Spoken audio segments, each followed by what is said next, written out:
Alright, this video is going to be split into two parts because I'm very tired. I just got back from LA, um, but I really want to do at least like one half of this video first because I really wanted to do this last week, but I had a lot to do. So let's begin. Now, I've been hearing a lot about Batman related stuff like the comics, the TV show that they're planning to do in 2013, and the biggest one of all, the reboot that they want to do in 4 years, which I'm going to talk about in a future video. And after hearing all this, I decided to look back and, see, this old idea that I had back in middle school, which was a series of Batman fan films. I had, the scripts for part 1 and 2 ready. I had like one half of 3 done, but long story short, shit happened and it was never done. But I've decided to share it with you guys. Also comment on some of the stuff that happens in here because there are things that I would change if I was doing it now. So let's begin. Now, the first film would just be called Batman, and it would open with a young Bruce Wayne and a young Thomas Elliot playing.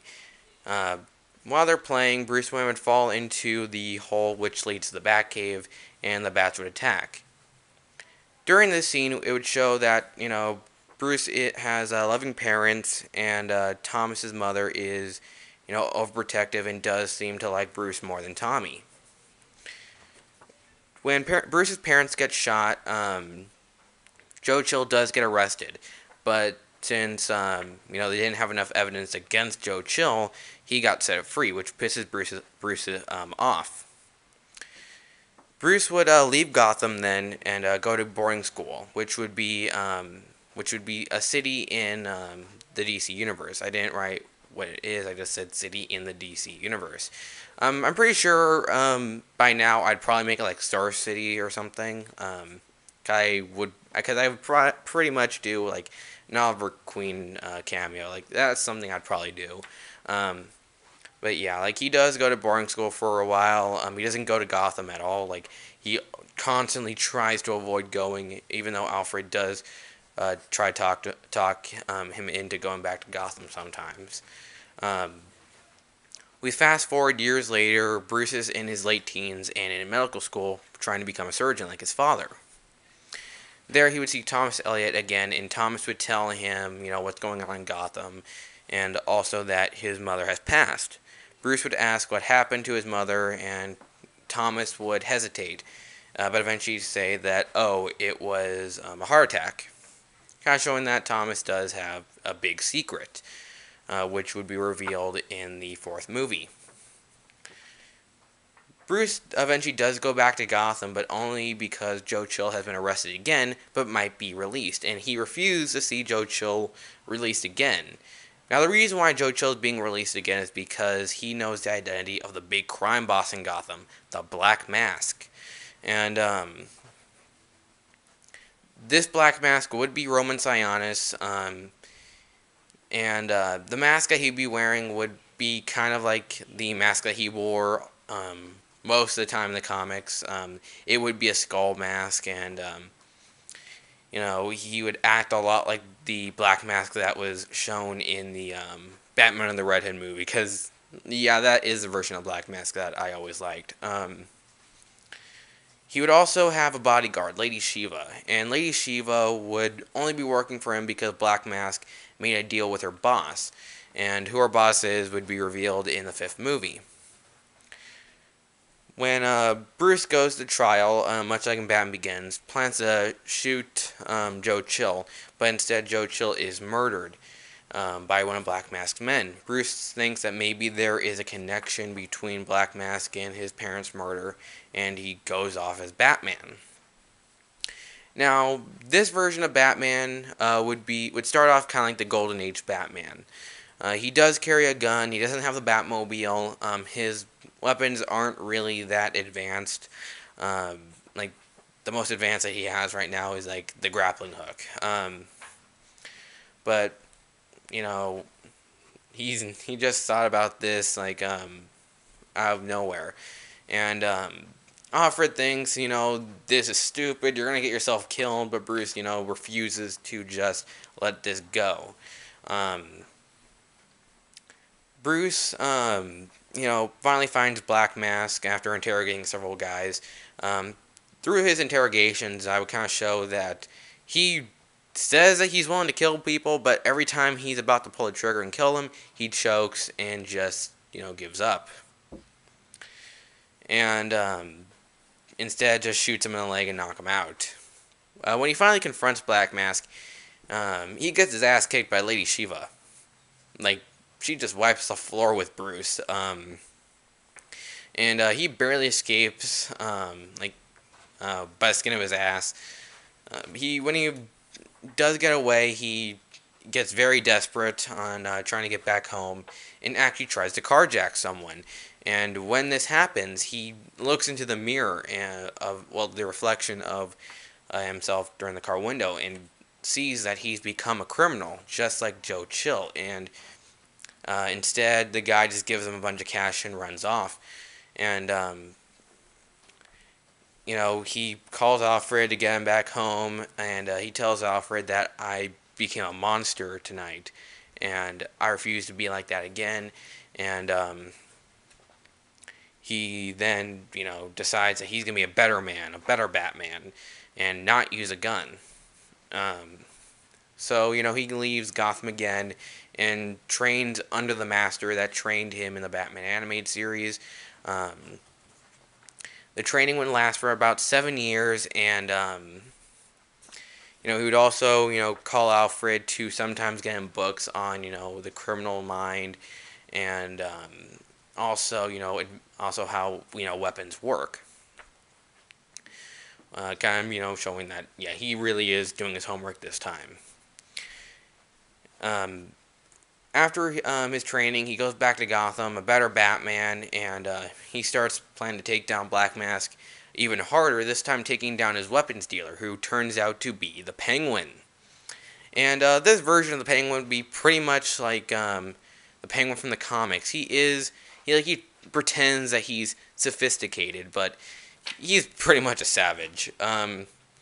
It's really shown when Black Mask calls him Penguin, and he's like, "Don't call me a fucking bird," and he's like, "Don't, ever freaking talk to me like that, or I'll tell Lady Shiva to break your arm." And Penguin just, calms down at that point. And that really is a line that they do say in here. It would all end with Batman taking down Black Mask, and Lady Shiva, presumed to be dead, and why they believe she's dead is because her body is found and she has no pulse. And the reason why she has no pulse is because she injects herself with a chemical, much like in the Sherlock Holmes movie, the Robert Downey Jr. film. It was a chemical that can, make it look like you're dead. So, yeah, she would not come back until the fifth film. The only other person that would make appearance that's from the Batman universe would be Harvey Dent, who is full on with Batman. He believes what Batman is doing is right. He supports him. And in the second film, we would see Commissioner Gordon and Harvey Bullock, who think that Batman is pretty much scum. Well, Bullock says he's scum. Gordon, he's not really sure. He thinks that he could be a vigilante or just another crime boss trying to take down, who is just trying to take over. The film will be called Batman Under the Mask, and the main villain would be the Riddler. Now, Riddler would actually already have been seen in the first film as Black Mask's assistant, but he'd only be seen a few times. And by the end of the first film, we would have that whole big reveal that he is actually the Riddler, and that he was planning to infiltrate Black Mask and take over. But Batman ruined his plan. Seriously. I really need some rest. So I'm gonna talk about this, and after that, just stop. Um, but yeah, Riddler is the big villain in here. He wants revenge, and Thomas Elliot also returns in here as the number one surgeon in Gotham. Like everyone likes Tommy, but not as much as they love Bruce, which obviously would once again piss him off a little bit, but it's not revealed until later.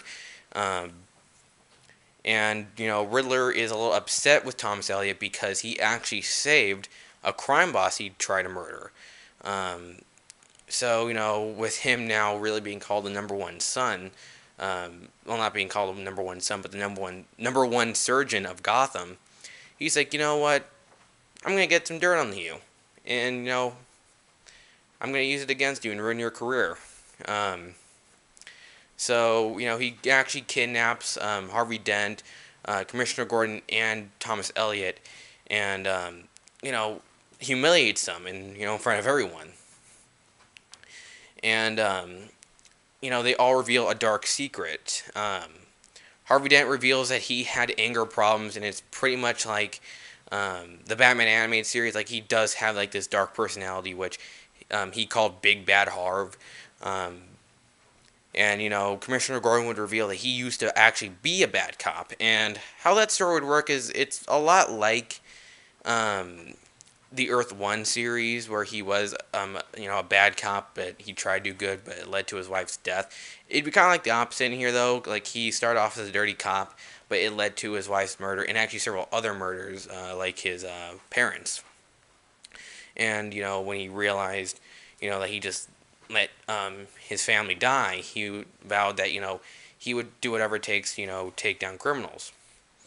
I know like that one's a little sketchy, and I would have like try to resuit that up because I think that would still work, but you know, maybe if it was done a little bit more better as I did it before.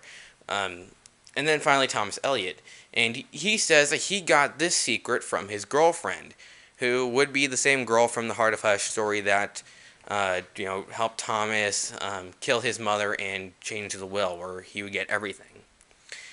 And she'd be found dead. Like he tortured her so much that she was pretty damn injured, and she was badly wounded, and she would do anything to get out of this torture.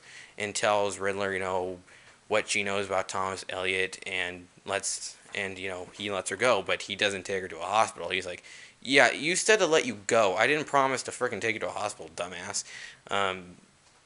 And she just flat out dies. But he makes Thomas Elliot reveal this secret. Like each of these guys have to reveal their secrets, and if they lie, they get like these people are getting the axe. And Thomas, says a bullshit secret.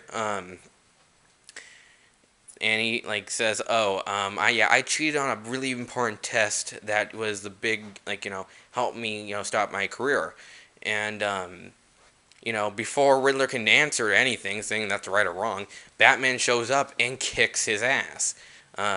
Riddler in here would be a darker version of the Riddler from the Batman animated series. He is kind of like, yeah, he thinks that he's better than everyone else, but but his traps are a little bit more twisted.